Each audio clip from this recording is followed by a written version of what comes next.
it's not a loss, it's a lesson. I didn't lose, I learned.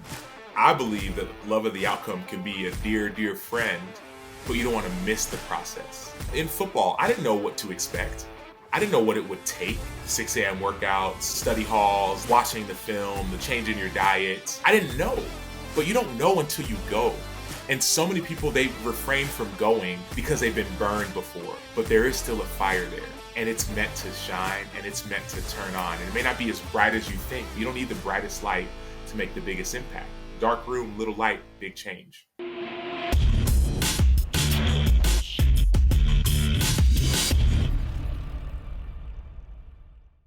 Listen up, if you are feeling like a lone wolf mired in mediocrity. That's how I felt. I felt that way 4 or 5 years ago, a lone wolf. I couldn't communicate with the people around me anymore about the ambitions and the goals that I had. In fact, I was vilified by my network for the ambitions and the goals that I had. So for me, it took finding the right community to unlock me. And what I would encourage all of you to do is join the tribe that defies the odds and goes beyond what anyone thought is possible. Even you may have big goals, but almost every member I talk to a month later says, I thought I was thinking big. This is where you can learn how to think even bigger. Gobundance is a community of men and women who have said no to living a conventional life, who are committed to conquering, protecting, impacting, and leaving a legacy. With these 6 life-elevating, life-changing pillars that we lean into, you'll experience physical conditioning, a supportive tribe, bucket list achievements, peer partnerships, giving back, and a lifetime of wealth building. Join the tribe. Join me. This will help you step into your true self and live an epic life. Visit Gobundance.com, fill out an application, and we'll make sure we're matching you with the right community for you. Emerge up to $2 million in net worth, 2 to 10 elite, 10 plus champion, and for our ladies, it's Gobundance women, and those that aren't millionaire women yet, we put you right there and emerge with all the other amazing folks that are driving towards something huge. So Gobundance.com. Make sure you apply today. Enjoy the rest of this episode. What's going on, everybody? Welcome to the show. Today's guest, I've been excited about this for a few weeks. Sam Acho. He's an author, public speaker, humanitarian, in-studio analyst for ESPN, a 9-year NFL veteran, and a committed Christian. I think he hit most of the B's. Let's see, Bears, Bucks, for a minute with my Bills, which is, sorry you couldn't hang on longer. You just got the Browns and Bengals to go, and I think you got them all. You had the Cardinals, right? I think you. Yeah, most of it's the like B's. so the V's and a C. Throw in a C in there. Yeah, Bears 4 years with the Chicago Bears, 4 years with the Arizona Cardinals. Finished off with the Buccaneers and had a little bit with the Bills. I love it. Well, now you're an author. First book, Let's Let the World See You, How to Be Real in a World Full of Fakes. That came out in October 2020. And most recently, man, I listened to this book on Audible. It was great. Change starts with you, following your fire to heal a broken world. I got to emphasize following your fire. That's what I really took from it. That word, it's about you. So let's start there, man. I'm you in the book, and I've heard you talk about this on a couple of different podcasts. The incidents around 2020, COVID aside, George Floyd, even going back, you referenced Trayvon and all that happened then, a group that kind of popped up in Atlanta as a result of that.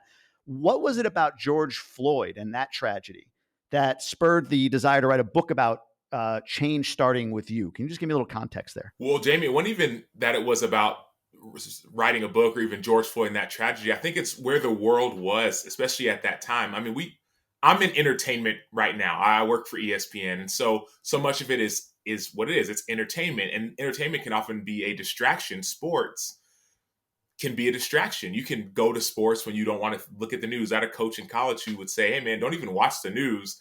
Just, it's going to be bad news. So just focus on what we're focusing on with our game or our practice or whatever. Well, sports were canceled. So there was no distraction there. And so like, I think that was even a bigger thing. Like the world stopped, and this thing, this man being murdered was just placed on our front doorstep. And it's this 9-minute video that everyone is watching, like homicide on. I feel like we're not supposed to see that. And there was no outlet. I even go back to DeMar Hamlin, and that was just a few months ago. He plays for the Buffalo Bills, and it was Monday Night Football, and had that incident during the game. Bengals were playing, and the Bills, B teams, and people don't really, maybe they didn't think about this, but I think about it because it went with my TV schedule. That was a Monday night game. That was the first week with no Thursday night game. So Oh, wow. from an entertainment perspective, all you have to talk about is that game. And so I'm not saying that if the DeMar Hamlin incident would have happened, well, actually, if it would have happened on a Sunday, it still would have been a big deal. But that was like Monday night, prime time, biggest game. And then Tuesday, Wednesday, Thursday, we're talking about it because there's no other game. And so my whole point is, it was that moment that things not only slowed down, but they stopped. And I'm looking to my left and to my right saying, man, there's got to be something more that not just I can do, but that we can do to address some of these things that are just placed right on our front doorstep. Amazing. The book itself, it's tactical. It goes through a lot of stuff. And man, I mean, I remember, I'm a big Bills fan. I remember watching the whole setup for it. I was afraid. I think the Bills would have lost that game, to be honest with you. But I was afraid of the loss. And then, of course, everything got put aside when this kid falls down the way he did. It was just such a tragedy. So I love what you just said. And I love how the book gets tactical. One of the things before we kind of get into maybe some of that you talked about that hit me, I don't know if it was a point of emphasis for you or not, but and you didn't put it this way, I don't think, but it was sort of like comparing pain or comparing trauma. So I got the impression, this is maybe an insecurity of mine. I had a good upbringing, right? Two parents, they loved me. I didn't have the story like, what maybe your parents came up with, Nigeria, like that, that sort of upbringing. I didn't have that. So at times I feel like I don't really have the right to allow some level of pain to drive me forward. Can you talk about that a little bit in your context? Does that make sense to you? Like you've seen so much pain around you, even the west side of Chicago. We'll get into the work you do there. But I get into this like pain comparison mode where I don't feel like my pain is enough to justify me, wanting more or going forward or whatever the case may be. Can you talk a little about that from your perspective? Everyone has different trauma or different life experiences. And people talk about comparison being the thief of all joy. I remember when I was playing football, I grew up, yes, my parents were born and raised in Nigeria, a developing country. There was no lights, no running water. I had to go to a stream to get water, all that. But they came to America. They both became doctors. They lived a better life, tried to provide a better life for their kids. I switched schools. I ended up going to a college prep school, people scoring perfect scores on the SAT and like in a nice neighborhood and all these things. And so when I remember when I went to college at the University of Texas, and this is back when they had just won a national championship and Vince Young and all those guys, and I came right after that. I remember going into the locker room and almost having this idea of, well, I don't have the same background as a bunch of the guys who are on this team. They've had tougher upbringings than I have. What if they have something more than I? And what if I don't have what it takes? And one thing I Right. realized is that everyone's different and different things can motivate different people. For some people, it's the struggle. Like I'm motivated by the struggle I didn't have, now I'm going to have. Other people, man, I'm motivated by I want to be the best in the world. Why? Because I feel like God's given me gifts to do that. Other people, man, I want to be a great teacher. And I think the greatest way to be a great teacher is by building up my platform so more people will listen. And so it's not about necessarily where you've been through, but it's more about where you're going to. And a lot of us, and it sounds like you and I are similar in that regard of we almost want to disqualify ourselves. And God's like, no, no, no, no. You're not the one who gets to qualify or disqualify. I do. And anyone who knows me knows I'm a person of faith. And I'm like, man, like I almost like, well, God, I'm not worthy. I'm not enough. If you just look through just the Bible, you know what I mean? And there's a chapter in Hebrews, chapter 11, it talks about these heroes of faith. Like these are people. It's like, man, you want to have faith. Bible talks about that faith is the substance of things hoped for, the evidence of things not seen. It's a verse I would sign on my autograph. You want to have faith? These are the examples. And the examples are like one lady's a prostitute. One guy was a murderer. One dude is like afraid for his life. Another guy was a great speaker, but he was a stutterer. Not a great speaker. He was a stutterer, and he went on to go speak to nations. Those are the examples. And so what I'm learning is it's not my job to qualify or disqualify. My only job is to show up. And once I show up, that's when the magic happens. But the trap is we refrain from showing up. What got you there? What was there a moment that you can recall, a realization that this is what I'm here for? I was afraid, Jamie. I was afraid. I remember pulling up to campus as a college student and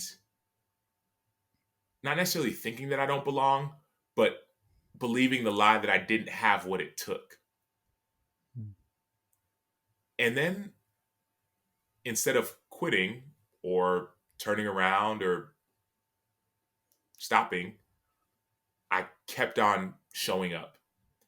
And all of a sudden, I realized, though we may be different, we both have what it takes, no matter who I'm competing against. And, in practice, we might do drills where you might have a tug of war drill and you versus another guy, and whatever, or you might be just doing whatever. And oh, wow, I don't know much about you or your background. I'm still learning. You don't know about me and my background, but we can both come from different places and both have what it takes. You don't get to define what it is, nor does society get to define that. There's so many people that say, well, if my trauma is what makes me who I am. And sure, but some people's trauma is different. Some things are trauma. My daughter is 6 years old and afraid of dogs. Why? Well, a few times she's been chased by dogs, like vicious. I mean, they weren't nice dogs. It was like a situation. And so now she's afraid. And for her, those are like, we were taking a walk the other day and there was a small little puppy and she just grabbed onto my hand extremely tight. For her, that could be trauma. For some people, it could be, man, I grew up in a certain neighborhood and I saw, I met with people who said, man, I used to sit on bullets. Like that's what it was in my neighborhood. That's trauma. But God can repurpose our trauma and still turn it into whatever he wants it to be. And so it wasn't a moment where I realized, oh, wow, I'm enough. But it has been a journey of realizing, oh, that thing was traumatizing for me and it may not be for you. That thing drives me, it may not drive you. That thing motivates me and lights me up, but it may not light you up. It may not motivate you. And so it's just been that journey of continuing to show up, even when society may have said to stop. Wow. What, and maybe you said it and I overlooked it, and my apologies, but what would you distill it down to for you? What is it that drives you? What's the motivator for you? What's the thing, the core of it? I want to love people well. I want to I want to love people well. Like at my funeral, when people read my eulogy, I want people to say that Sam loved me well. Yeah. And I'm learning that love looks differently than I used to always think. I used to think, oh man, I'm the nice guy and everybody likes you. But there's a difference between like and love. Sometimes love has hard conversations. Sometimes love rebukes. It says, hey, don't do that. Stop that. Slow down. You're actually getting yourself into trouble or danger. Sometimes sometimes love sacrifices in order to show up. And so my thing is I want to love people well. And I'm still learning. I mean, there's so many pitfalls and mistakes that I make and places where I fall and stumble. But it's people and I want to love them. I want to encourage them. I want to motivate or inspire and not even like, oh, to be this, because you motivated me to because you thought it's a good thing. No, it's because I believe. Like I believe in you. And I've had people give me courage and inspire me and motivate me and believe in me and speak truth to me and love me. And I want people to feel that as well because I think it's just night and day when you experience that. We oftentimes live in fear. Just the moments of the in between of, okay, I extended an olive branch. Will it be received? Will I look like a fool? Will I assume the best in that person, the worst in that person, the best in that situation, the worst? And I've been a victim to a guy that says, oh no, no, and assume the worst. Come to realize that's actually not that bad. Like, then what, right? Okay, if this happens, then what? Then what? Then what? And so my whole point is, I think the point of this life is to love, and love isn't always just saying, yeah, go ahead, this is great. I think love looks like sacrifice. It looks like movement. I talk about in the book, you follow with your feet. Yeah. And I think love looks like addressing some of the things that have kept you from being who you were made to be. Man, amazing. Something I admire about you, and I learned about you in the book, I think it might have been on a couple podcasts as well, is, you've embraced what I think to be your sort of your gifts or who you are, but people around you have sort of pointed you in that direction as well. Hey, Sam, that's you. That's the you, whether it's a Zoom call you had with friends and somebody pointed out, or going out to dinner and that sort of thing. And so you've gotten, it seems, really tuned into, I'll call it intuitive guidance, right? Your own intuition, which anybody who has any level of faith would say that's God, right? God is speaking through you. Let's call it both, right? But my question for you is not but, and I got to get rid of the word but from my vocabulary. And my question for you is, You made a move to Arizona because you were being guided to that at one point. And then back to Chicago when you felt guided to that. And even I think you talk about the move to Arizona, you cast a little doubt on it, and therefore you watered down the opportunity to maybe get there at the optimal time, right? So how do you delineate true intuitive guidance, God, that voice speaking through you and directing you, from what could look like or appear to be, or maybe feel like in some ways, shiny object, or lack of follow through, or, being all over the place or whatever? Like, how do you discern that that's truly your guidance system, that that's God and not something else maybe pushing you away? I love that question because I'm working through that question. Like Yeah. there's so many times where I will have that intuitive guidance, or I feel like, man, the Holy Spirit is kind of guiding me, or God like leading me, and I will question it. But there's a peace that comes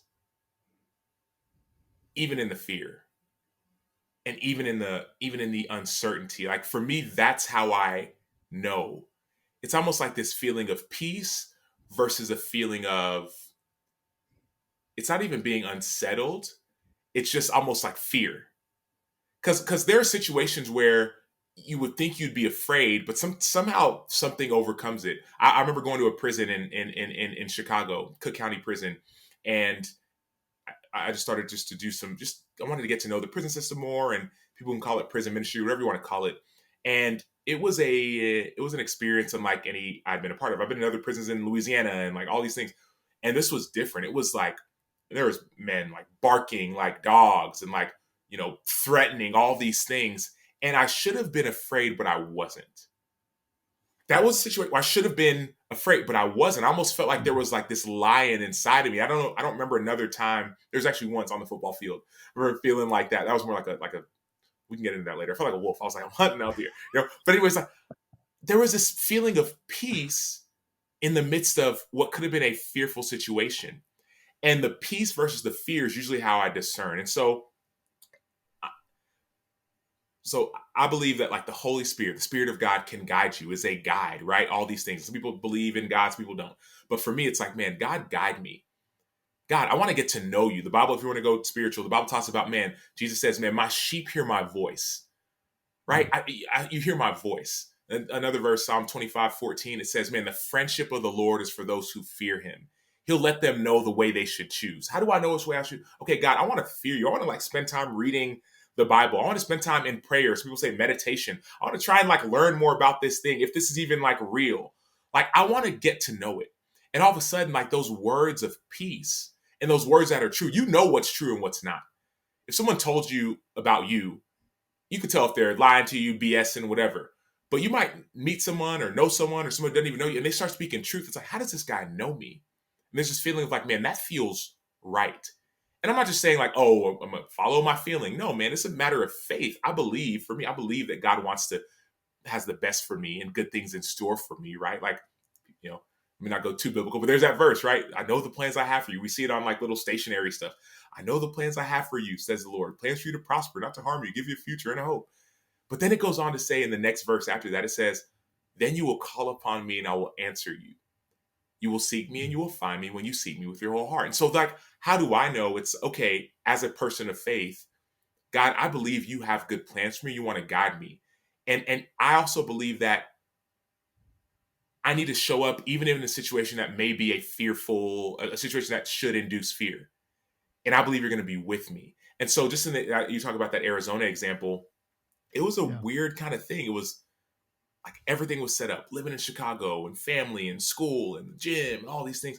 And it really felt like God was saying, I need you to go. And mind you, there were things there. I was doing a podcast with some friends and they were based in Phoenix. And there was like reasons, but it didn't make all the way sense.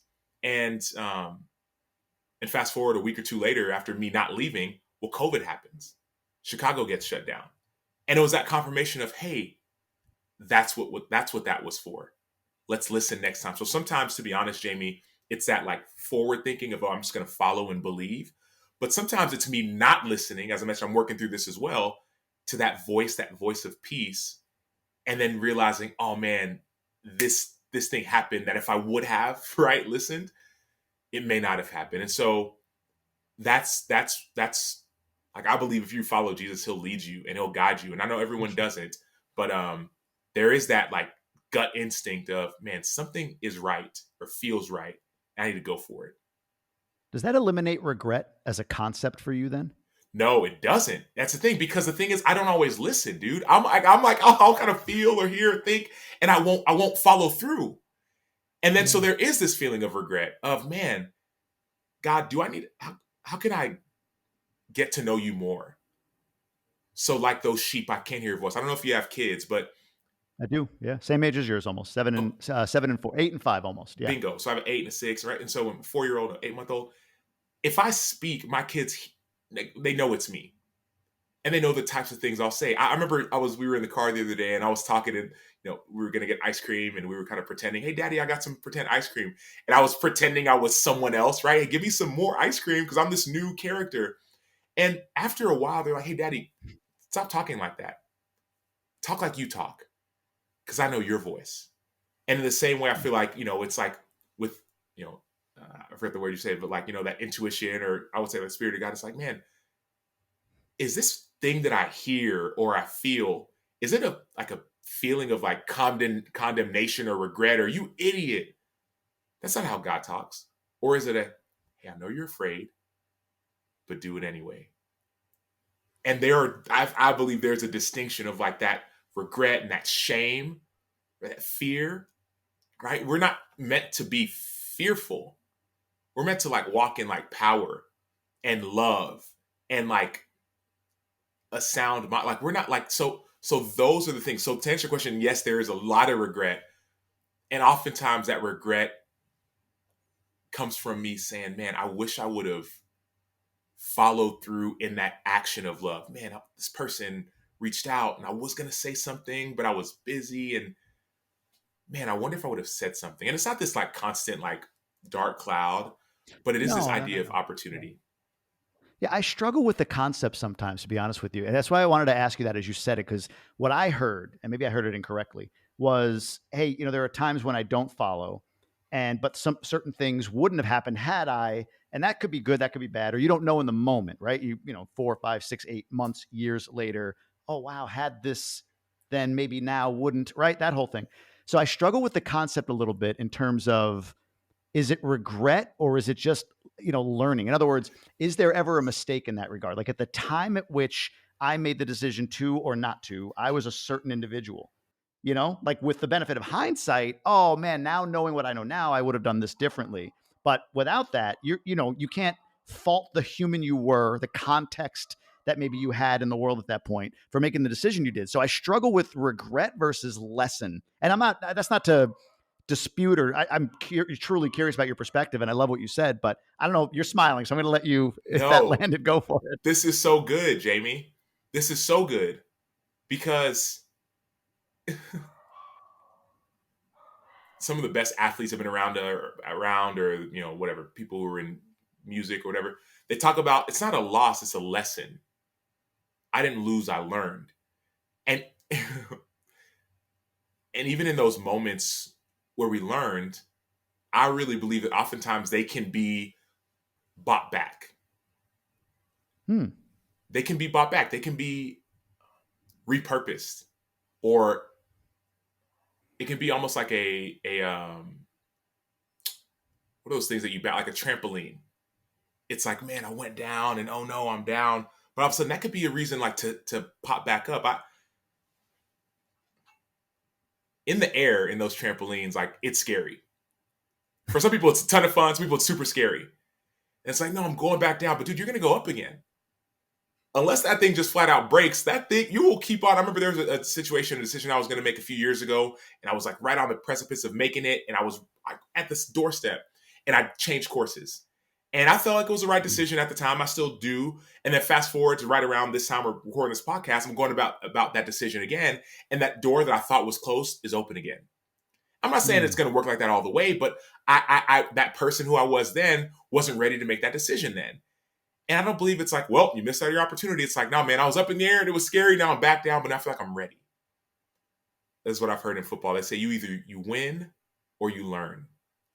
Mm, So if you're not winning, you're learning. And sometimes we have to see it that way. man, I love that. I'm going to just, on this regret thing, one last question on it. Is there any regret that you harbor right now? We talked about like maybe not going to Arizona quickly enough, but is there something that sort of like jumps to mind? Is there something, a lesson or a regret that you have right now that might be preventing a future change for you? No, I would say no. And the reason I can say it so quickly is that like I'm learning to forgive myself. You know what I mean? I'm learning. I remember going to counseling for a couple of years just about life and stuff. And there's a lot of stuff going on. And I remember, I believe it wasn't even the therapist dude, but it was actually somebody else I talked to, like this life planner guy. He was like, "Hey man, be kind to yourself." He also there's another phrase he said, "Don't should on yourself." Like, don't should on yourself. Mm. You know, I like that. like I should have done this. Don't should on yourself. Be kind to yourself. And so, in the past, I think there would have been a lot of regrets, but I'm learning that I'm healed, man. I'm forgiven. I'm new. The person I was is the person that I am, and I'm not in the other person's mind to be able to say like, "Oh man, I didn't know that," and if I did, I'm sorry, But like, be kind to yourself. Don't like should on yourself, right? And right before we people clip things off, But we've heard way worse. yeah, and yeah. So yeah, I'll stop there. No, that's good. That's good. Part of what you talk about in the book and in the context of change, because all of this is related, right? All of what you're talking about, your relationship with the past, with regret, your spirituality, your ability to hear God or your intuition and guide you, all of that plays into your ability to make changes in your life. You talked about like true belief in yourself.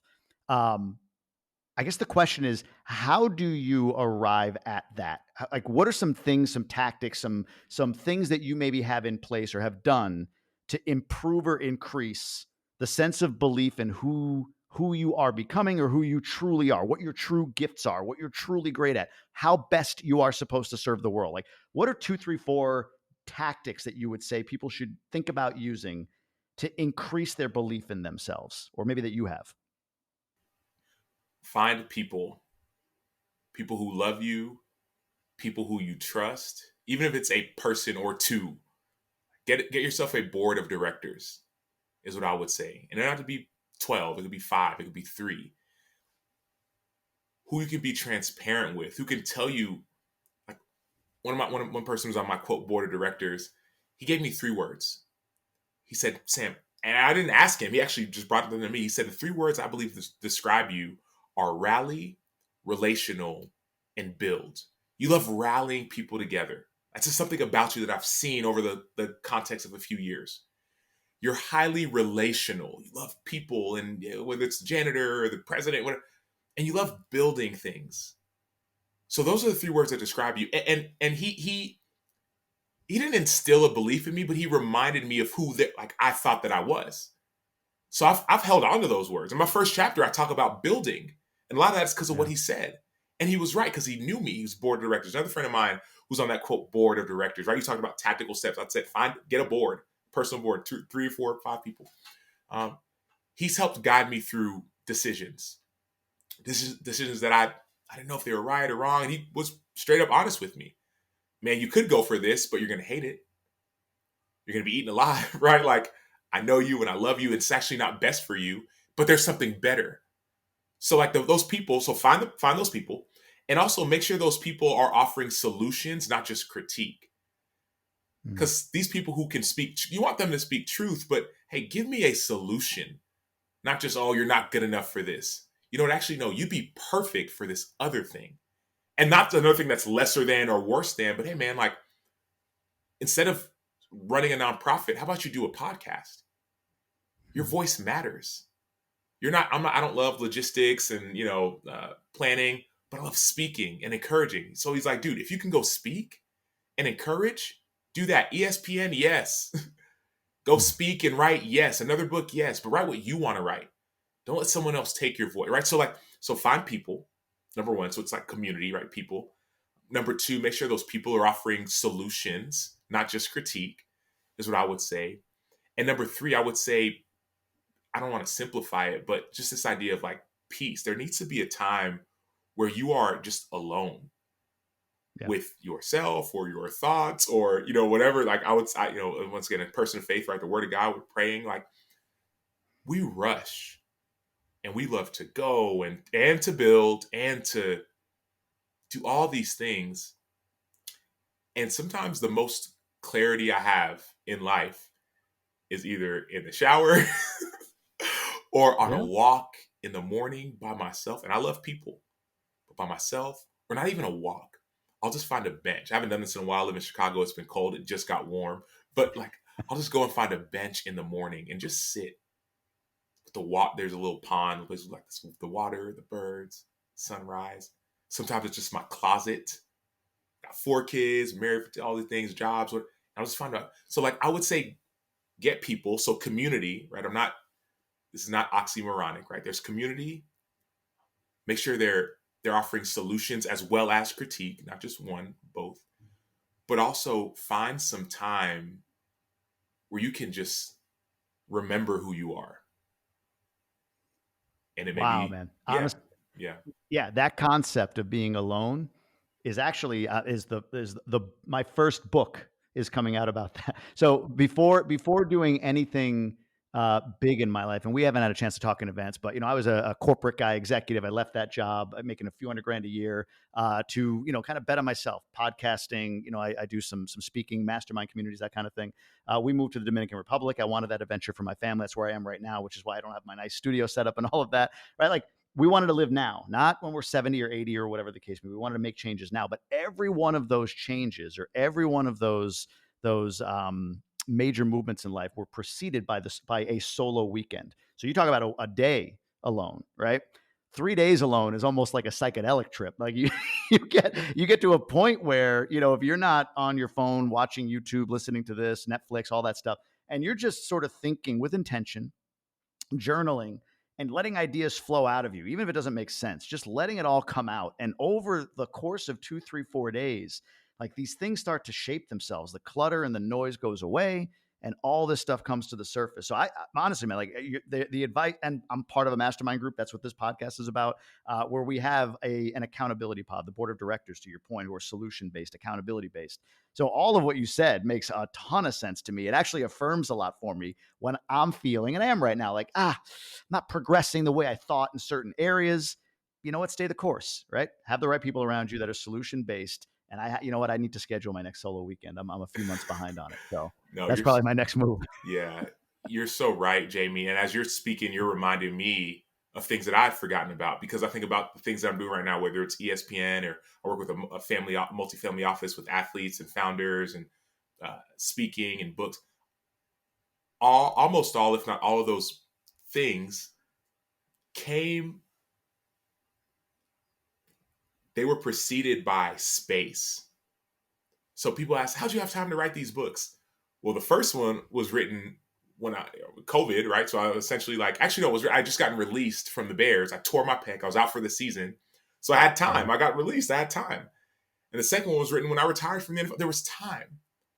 Think Mm. about with ESPN and dreaming of what do I want to do? How do I actually went to a not a solo weekend, but a weekend with some young leaders thing. And that was a moment I made the decision to pursue TV seriously. And it wasn't like pursue the biggest, the best. Because that was my thing. If I'm gonna do TV, I got to be the biggest. Got to be ESPN. They said, "Hey Sam, you're from Dallas. You went to the University of Texas. All your Yeah. family's in Austin or Dallas. Why don't you just join the Longhorn Network? You're trying to find a place to live, whatever." And in my mind, it was like, well, that's not, it's not ESPN. They're a subsidiary. But it was like, you know what? That actually makes sense. And so I called up a lady at this like 3-day retreat thing who's been trying to recruit me for years. I said, hey, I'd love to start. If you give me an opportunity to get me, I'll try. I don't care. I would love to learn more. And she texted me back. She says, let me know when you're ready. Her name is Andy Wall. She's one of the producers, like head honcho at one of the higher ups at Longhorn Network. She said, let me know when you're ready. And I texted her back and I'm like, I'm ready.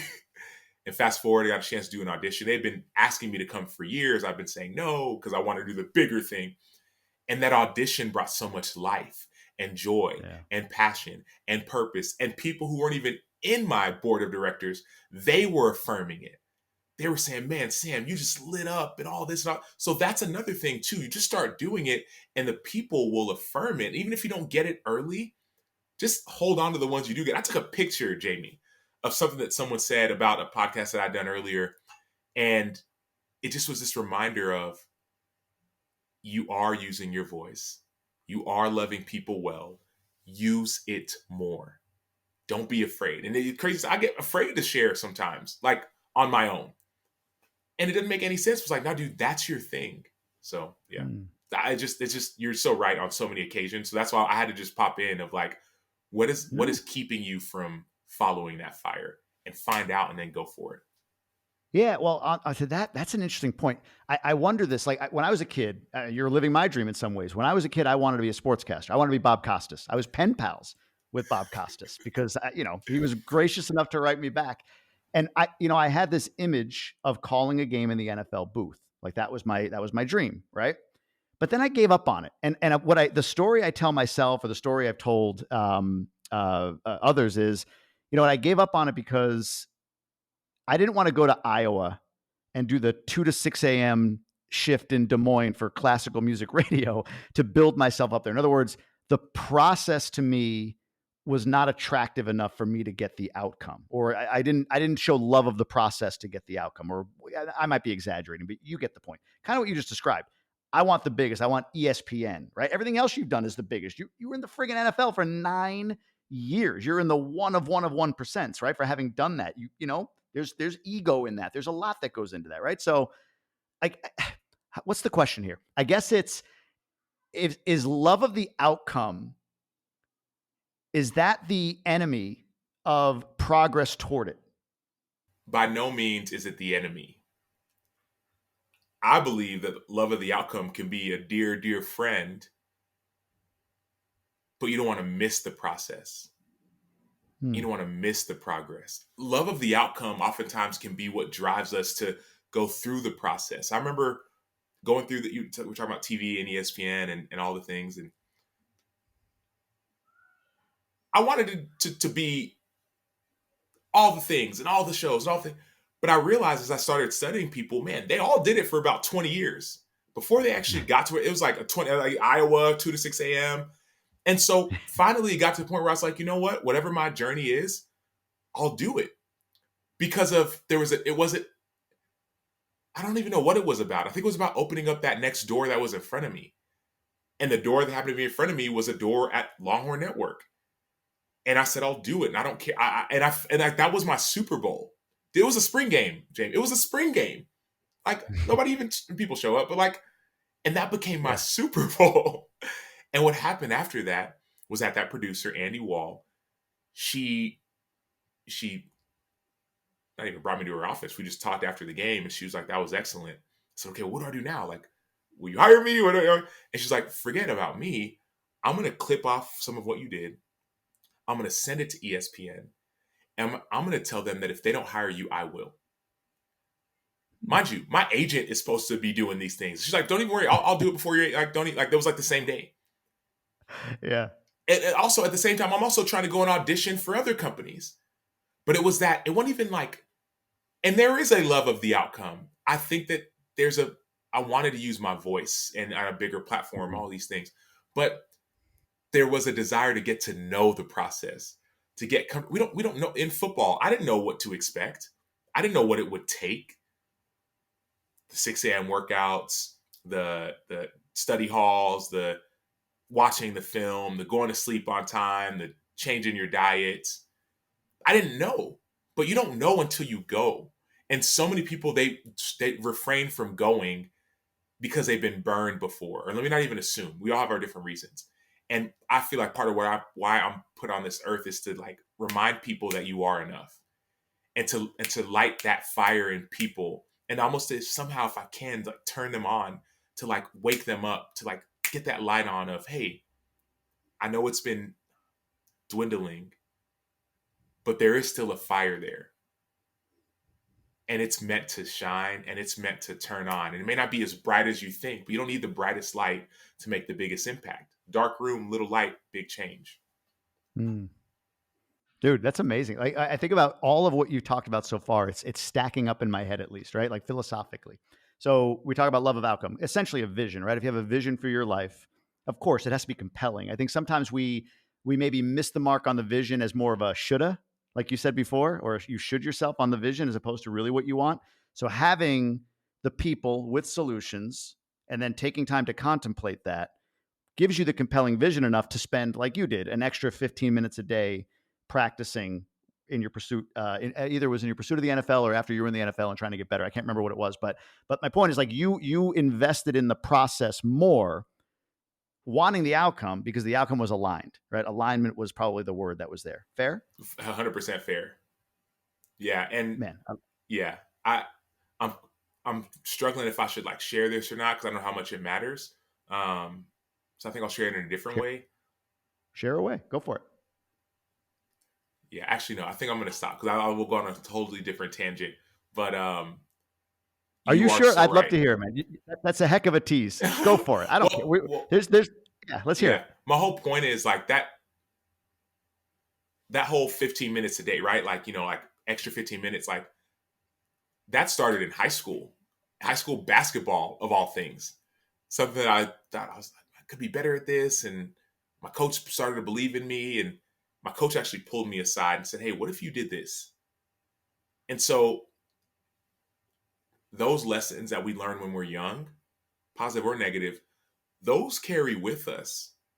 We can take those with us. There is I'm thinking of two or three different examples of guys who currently play in the NFL, or maybe they're playing in the XFL, or they're talking about guys who play in the NFL, and they're like, "Man, I knew this guy in high school, and in high school he's doing the same things he's doing now." So those things that you used to do, those things that people used to affirm when you were younger, remember those things. Don't forget about those things because those things can and will take you where you want to go. Amazing. Makes sense. I'm going to ask you one more question on this. We'll talk about the book, and I want to get we'll get a couple football stories in real quick if we have time. So, something you talked about, and I love this. If there's a line in your book that jumped out at me, honestly, like of all of them, and again, I'm listening to it. I don't have the benefit of, we don't get good shipping down here in the Dominican, so everything's audible. But it was use your gifts to build people, and the business will follow. I love, love, love that line. That like zip, like hit me right in the heart because I think what it said to me, my interpretation of it personally was I back on the prize, right? Like all the people that have done anything significant in this life, if you think about whoever you admire in any industry, in any facet, Gandhi to Elon Musk to whoever, right? Built people and the business followed. Can you speak of that for you? Where did that come from? Where did there's you're only what 33, 34. You're not an old guy. Like that's a very sage, wise, Dalai Lama type crap that you just dropped there. So where did that come from? What was that for you? Yeah, I think that came from the spirit of God on that one because my friend Jeremy, dude, my friend, amazing businessman. Like for him, it's like water. It's just eat. It's just yeah, whatever, just no big deal. And we had a conversation, and he was he wasn't torn. He was just sad because he's like, man, I'm building these businesses and I'm doing all these things and making these decisions, and all these people hinge on my decision, and I don't know. I don't know, but it's like I just feel crappy, like should I stop building these businesses? Should I just completely abandon and kind of go? And I looked at him and it was like, nah, dude, like if I could build businesses like you, I would. I can't. I can speak. Right. I could build people. But it was this thing of, but he's a builder. He can see things that others can't. He can develop things in people. He does it with his kids. I've seen him do it with his son. And all of a sudden, these words, as I was looking at him, these words started to flow out about, no, dude, keep on building. Don't turn that off, but just change a little bit. What if you actually started to build the people that you can? Because I love these people. Like every one of these employees, and some we had to let go, some we actually decided we weren't going to because of whatever. I care about them and their families and their children. And so it's like, dude, just keep on. Like, keep on doing that. That's all that it was. It was almost like fuel into a car. Like, dude, keep on doing it. Because if I could, I would. I know what it does for so many people. He's changing people's lives. Imagine if he said, no, I'm not going to do it anymore because I'm hurt. Yeah. I mean, yes, that hurt is real, but there is a bit of selfishness in that. Sam, you got this great gift of speaking and encouraging, but because I'm scared of what someone's going to say, I'm not going to use that gift. Like that's selfish. And that's prideful. If you really loved me, you would build even more. But you would build into me. You would think about me, not just the bottom line. So I think that's what I'm learning as I'm going through life and learning from people is true humility.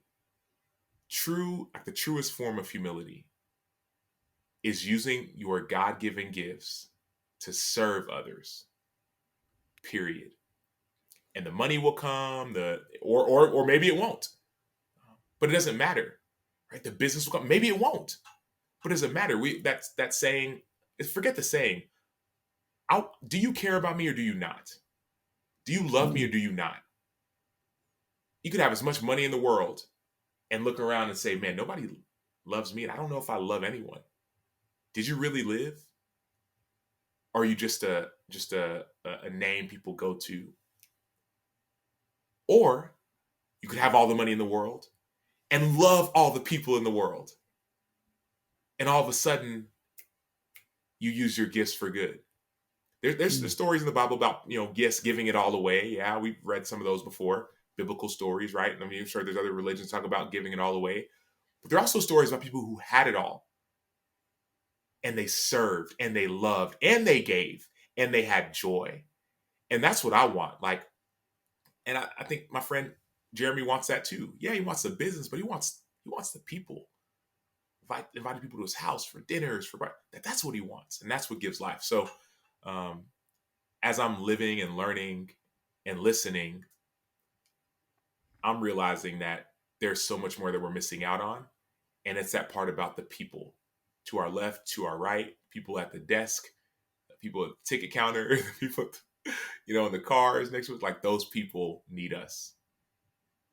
Man, I love that. I mean, you were on Ed Milet today, or I think it was released today. I know you recorded it earlier, but there's a guy, right? You talk about somebody who, I don't know him, but, at least outwardly, he and others that I look up to and admire and say, wow, they're really doing some cool stuff. It starts with people building. It starts with that Patrick Bet David, Joe Rogan, these guys that I really, really admire and sort of say, man, I love what they do. It starts with they create something amazing to serve others. And then as a result, the business comes. Man, I love that line. That's one of the best lines I've ever read in any book ever. That's no BS, not an exaggeration, not hyperbole. It was an amazing line. I wrote it down at the end, like I got to get this in, and then we'll go from there. I want to ask a couple NFL questions, then we'll talk about the book. Can I tell you a quick Ed Milet story, though? Please. So I have this competition he doesn't know we're in. 2 years ago, we were each on a podcast. It's a financial real estate podcast called Bigger Pockets, biggest podcast in that space, right? On YouTube, he got like we were a week apart. He was a week before me. He got half the views of me. So I was like, who are you, Ed Milet? Right? Like, I got you. Then later, Eric Wood? I know. Yeah, of course he would. Yeah, he would. So I had him on this podcast and got to know him a little bit. And then like 3 months later, he's on Milet. And I'm like, beat you to it, Ed Milet. But today, I have to admit defeat because you were released the day I record you. The day I record you, I was like, God, he's my Newman from Seinfeld. Yeah. Milet. And I love it because and we planned this out like months before. Like I had no idea when Ed Milet was going to release the episode. And I would love to have said I knew about the thing and I planned yours to come out the same day or the next day. But dude, and so I had no idea. But now I guess I'm involved in this thing. The saga continues of Jamie and Ed and who's going to win the. And he doesn't care. He has no idea. He doesn't know who I am, doesn't know I exist. All he knows is some bald, short dude living in the Dominican. He doesn't know even that. He knows nothing about me, but I'll get him. Some way, shape, or form. Hey, real quick, you talked about a wolf story. I think that was the phrase you used. Like that one time you felt like the wolf. What is that? That piqued my curiosity. Yeah, so football is an amazing game and sports and all these things, but I remember playing. It was one of my last years in the NFL. We were playing the Cleveland Browns. It was in Chicago. It was snowing right around Christmas, and I was in the zone. And some of us have gotten to that place in life or in business or in friendship, whatever. But I was in the zone, and I remember playing video games. You play Madden, and I grew up in Texas. It was hot. And so I remember trying to simulate snow. Like I'm playing a snow game, right? And all of a sudden, like now I'm really playing in a snow game, right? In Chicago. And my pass rush moves were working. I was anticipating the snap count. I felt like I was just eating that offensive lineman, eating his lunch, right? Eating him alive, whatever you want to say it. And I remember feeling like a wolf. Like I was like hunting. Like I felt like it was an amazing feeling. And no, I didn't like howl or anything like that.